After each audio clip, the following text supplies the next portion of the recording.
¿Qué pasaría si te dijera que muchas de las ideas que millones de personas creen acerca de Dios no vienen realmente de la Biblia? A lo largo de la historia han surgido enseñanzas que parecían espirituales, convincentes e incluso bíblicas. Pero cuando las comparas con las Escrituras, descubres que Dios nunca las dijo. Y claro, Jesús mismo advirtió que en los últimos tiempos aparecerían falsos maestros que engañarían a muchos. No dijo que sería fácil reconocerlos. Al contrario, serían tan convincentes que incluso muchos creyentes podrían ser confundidos. Por eso, hoy no vamos a hablar de opiniones personales ni de tradiciones humanas. Vamos a dejar que la Biblia hable por sí misma. 1. El Evangelio de la Prosperidad. Si tienes fe, Dios siempre te hará rico.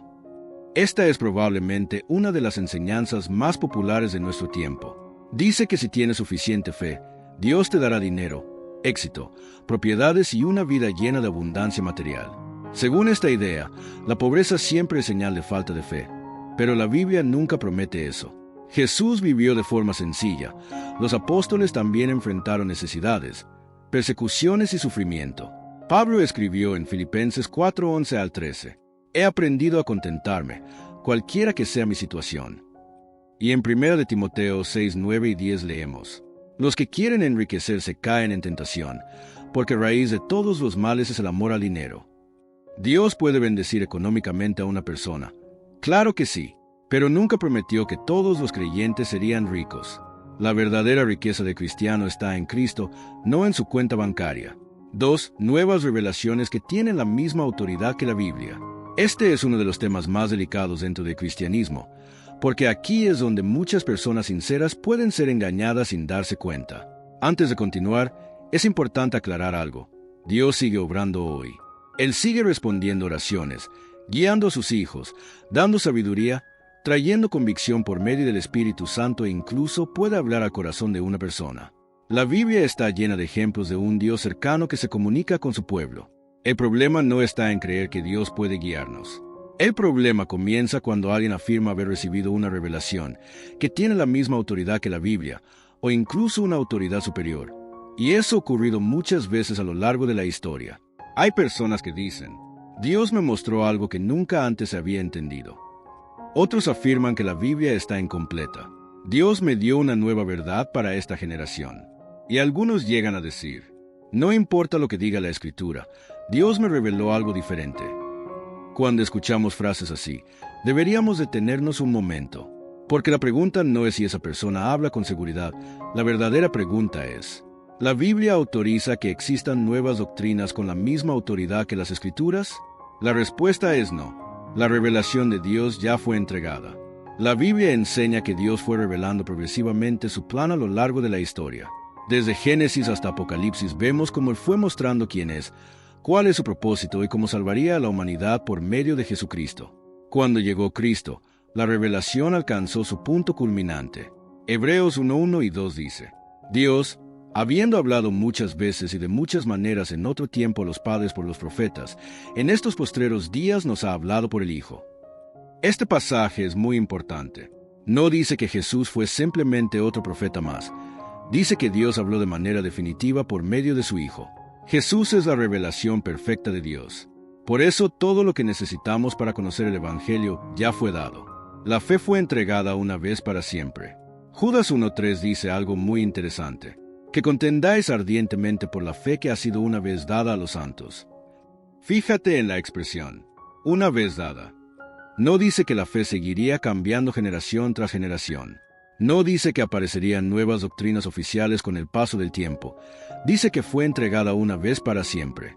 Eso significa que el mensaje del Evangelio quedó establecido. Nuestra misión no es inventar una nueva fe, es permanecer fieles a la que Cristo y los apóstoles enseñaron. Pablo entendía perfectamente que algún día aparecerían personas enseñando otro evangelio. Por eso escribió una de las advertencias más fuertes del Nuevo Testamento. Gálatas 1:8 y 9 dice, Mas si a nosotros o un ángel del cielo os anunciare otro evangelio diferente del que os hemos anunciado, sea anatema. Observa lo radical que es esta declaración. Pablo no dice, escúchenlo y analicen. Tampoco dice, compárenlo con otras opiniones. Dice que aunque un ángel apareciera anunciando un mensaje diferente al Evangelio, ese mensaje debía rechazarse. ¿Por qué? porque la verdad no cambia dependiendo de quien la anuncie. La autoridad está en el mensaje bíblico, no en la experiencia extraordinaria de una persona. Vivimos en una época donde muchas personas valoran más las experiencias que la Biblia. Si alguien dice, anoche fui al cielo, Jesús me contó un secreto, Dios me mostró una nueva doctrina, muchos lo creen inmediatamente, pero la Biblia nunca nos enseña a aceptar una enseñanza simplemente porque parece sobrenatural. De hecho, ocurre exactamente lo contrario. Primera de Juan 4:1 dice, Amados, no creáis a todo espíritu, sino probad los espíritus si son de Dios. Dios espera que examinemos todo, no con desconfianza hacia Él, sino con fidelidad hacia su palabra. Otro texto muy importante es 2 de Timoteo 3:16 y 17. Pablo escribe, Toda la Escritura es inspirada por Dios, a fin de que el hombre de Dios sea perfecto, enteramente preparado para toda buena obra. Observa esa última parte. La Escritura prepara completamente al creyente. No dice que necesitamos un libro adicional. No dice que necesitamos una nueva revelación para completar el mensaje. La Biblia contiene todo lo necesario para conocer a Dios, entender el Evangelio y vivir una vida que le agrade. Eso no significa que dejemos de aprender. Siempre seguiremos creciendo en el conocimiento de la palabra, pero aprender más sobre la Biblia no significa añadir nuevas doctrinas a la Biblia. Es una gran diferencia. Aquí muchas personas hacen una pregunta sincera.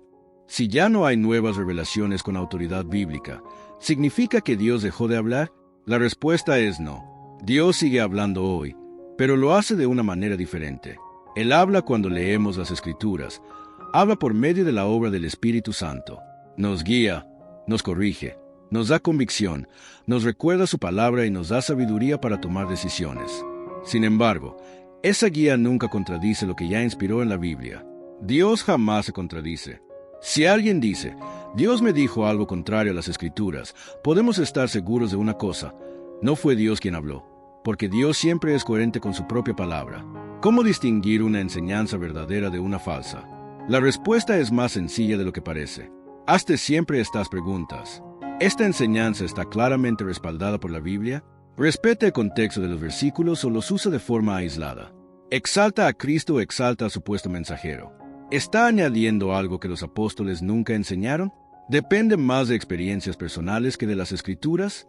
Cuando una enseñanza necesita apoyarse más en sueños, visiones o experiencias que en la Biblia, es momento de tener mucho cuidado, porque nuestra fe no descansa sobre experiencias, descansa sobre la palabra de Dios. 3. El hombre puede llegar a ser un Dios. Desde los primeros siglos apareció la idea de que el ser humano podía alcanzar la divinidad. Incluso hoy algunos movimientos enseñan que los creyentes pueden convertirse literalmente en dioses. Pero la Biblia es clara. Isaías 43:10 dice, Antes de mí no fue formado Dios, ni lo será después de mí. E Isaías 44:6 afirma, Yo soy el primero y yo soy el postrero, y fuera de mí no hay Dios. Los creyentes somos hijos de Dios por adopción. Somos transformados a la imagen de Cristo, pero jamás dejamos de ser criaturas. Solo existe un Dios eterno. Ahora bien, si Jesús es Dios, ¿realmente fue creado por el Padre como algunos enseñan? Esta pregunta provocó una de las mayores controversias de la historia. 4. Jesús fue creado y no es Dios eterno. Esta enseñanza apareció desde los primeros siglos y sigue existiendo hoy. Afirma que Jesús fue la primera creación de Dios. Pero la Biblia enseña exactamente lo contrario. Juan 1:1 dice, En el principio era el Verbo, y el Verbo era con Dios, y el Verbo era Dios. Y unos versículos después afirma, Todas las cosas por Él fueron hechas. Si todo fue creado por medio de Cristo, entonces Él no puede formar parte de lo creado. Además, Colosenses 1:16 y 17 declara que todo fue creado por medio de Él y para Él, y que Él existe antes de todas las cosas. Jesús no comenzó a existir en Belén. Él es eterno. Pero entonces surge otra pregunta muy importante. Si Jesús es Dios, ¿el Espíritu Santo será solamente una fuerza impersonal? Veamos qué dice la Biblia. 5. El Espíritu Santo es solo una energía o fuerza. Algunos creen que el Espíritu Santo es simplemente poder de Dios. Pero la Biblia presenta al Espíritu Santo como una persona divina. Él habla, Él enseña, Él guía, Él puede ser entristecido. Efesios 4:30 dice, No contristéis al Espíritu Santo de Dios. Y Juan 16:13 afirma, Cuando venga el Espíritu de verdad, Él os guiará. Una fuerza no puede enseñar, Una energía no puede hablar. El Espíritu Santo es Dios. Forma parte de la Trinidad junto al Padre y al Hijo. 6. La salvación se gana por las buenas obras. Muchas personas sinceramente creen que el cielo se obtiene acumulando buenas acciones. Pero la Biblia dice otra cosa. Efesios 2, 8 y 9 declara: porque por gracia sois salvos por medio de la fe, no por obras. Romanos 3, 28 añade: el hombre es justificado por fe sin las obras de la ley. Las buenas obras son importantes, pero son el resultado de una vida transformada, nunca la causa de la salvación. Primero somos salvos, después vivimos para agradar a Dios. Sin embargo, hay otra idea muy peligrosa. Si ya somos salvos, ¿significa eso que podemos vivir como queramos? 7. Como Dios perdona, el pecado ya no importa. Esta es una de las ideas más peligrosas que han aparecido dentro del cristianismo, precisamente porque mezcla una gran verdad con una gran mentira. La gran verdad es que Dios perdona nuestros pecados, pero la mentira es pensar que, como Dios perdona, entonces ya no importa cómo vivamos. Quizás has escuchado frases como estas: Dios conoce mi corazón, todos pecamos, así que no pasa nada, Jesús ya pagó por mis pecados, así que puedo vivir como quiera, lo importante es creer. La manera en que vivo no afecta mi relación con Dios. A simple vista pueden sonar razonables. Después de todo, la Biblia habla constantemente de la gracia de Dios. Pero cuando leemos las Escrituras completas, descubrimos que ese nunca fue el mensaje del Evangelio. El perdón de Dios no fue dado para que el pecado se volviera algo sin importancia. Fue dado para liberarnos del poder del pecado. ¿De dónde surgió esta idea? Incluso en los primeros años de la Iglesia, ya había personas que pensaban de esta manera.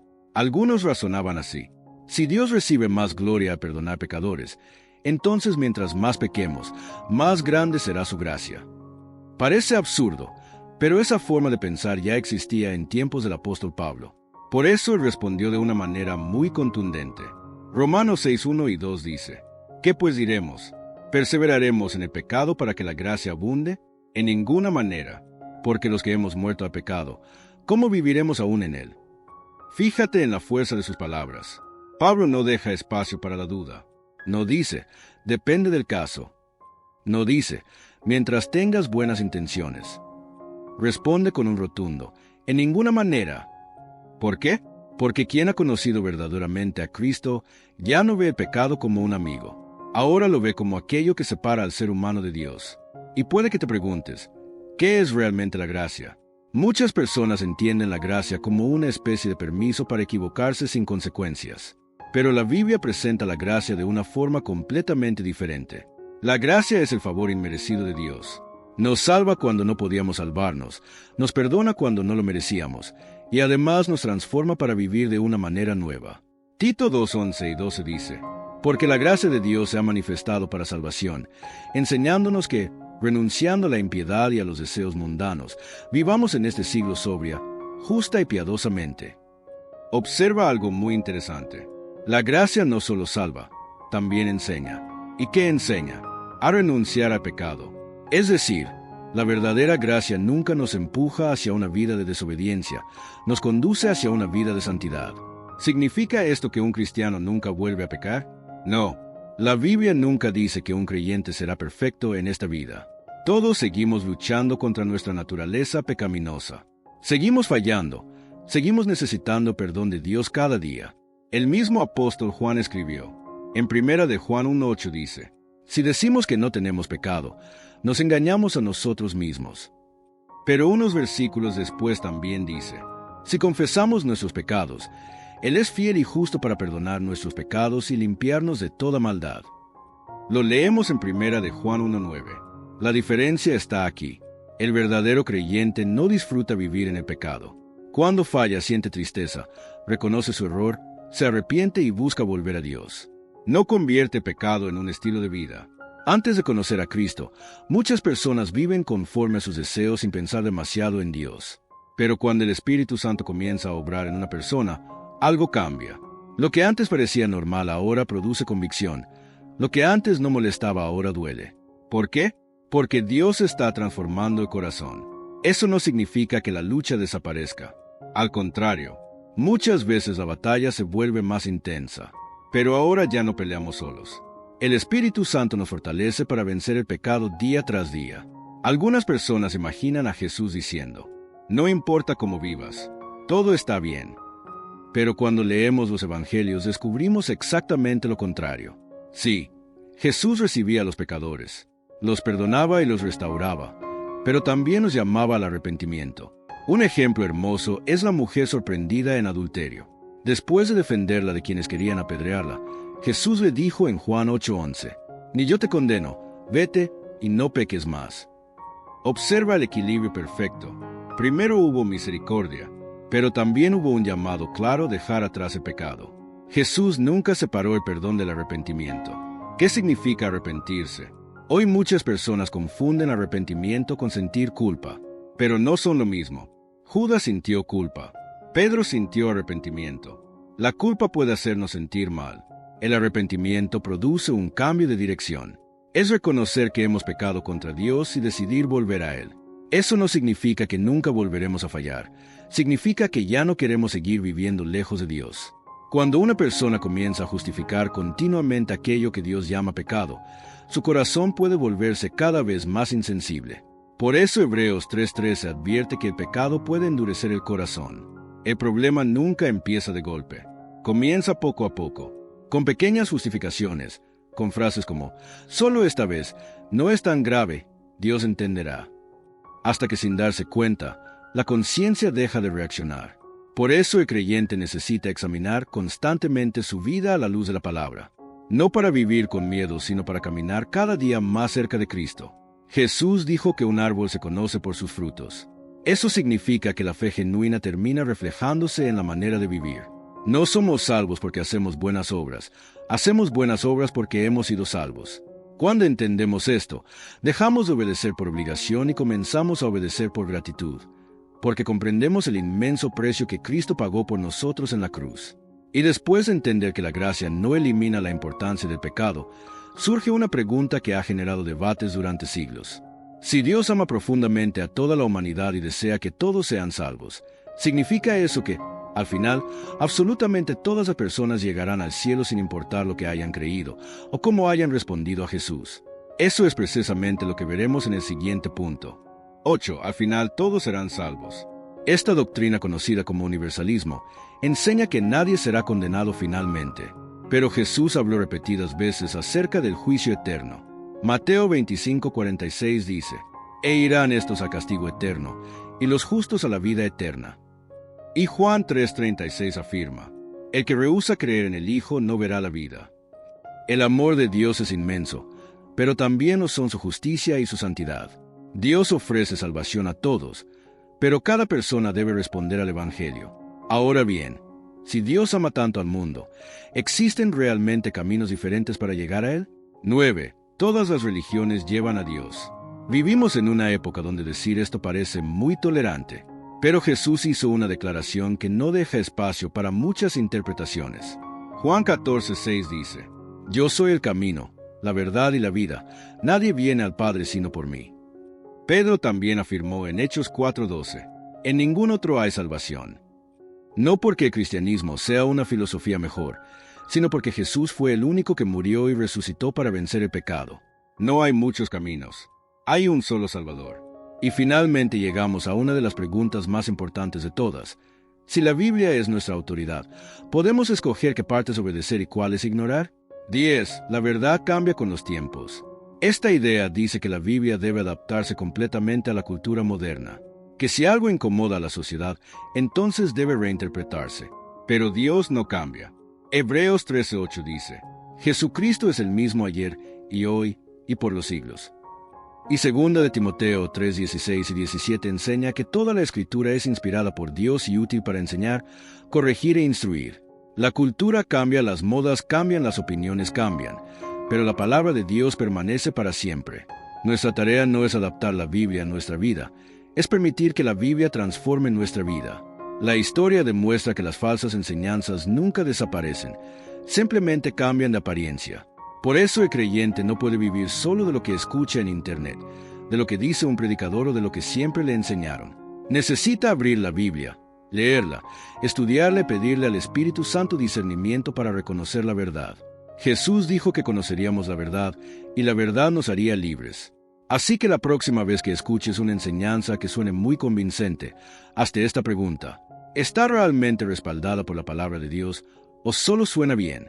Si este tema despertó tu curiosidad, suscríbete y acompáñame en el próximo video, porque seguiremos explorando la Biblia con una sola meta: conocer más a Dios y entender fielmente lo que Él realmente ha dicho. Que Dios te bendiga.